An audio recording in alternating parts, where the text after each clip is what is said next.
I don't think we know of any dinosaurs from Saudi Arabia, but I think there have been marine reptile fossils found from the Mesozoic. I think much of Saudi Arabia's sedimentary rock from the Mesozoic is marine, so it's from ancient oceans, and that might have something to do with all the oil there too. The oil forms kind of in the bottom of ocean basins. You get all of this organic material, these dead plankton and stuff that drift down to the bottom.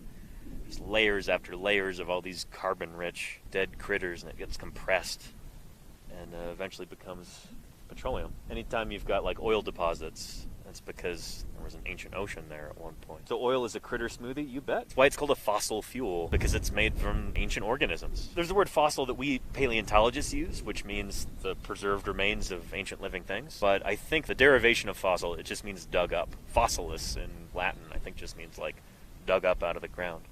So in that sense, a potato would be a fossil, because you dig it up out of the ground. A carrot would be a fossil. That's in an overly literal sense, and we don't ever want to do that. So I guess fossil fuel in that sense would be like, oh, it's a fuel that you dig up out of the ground.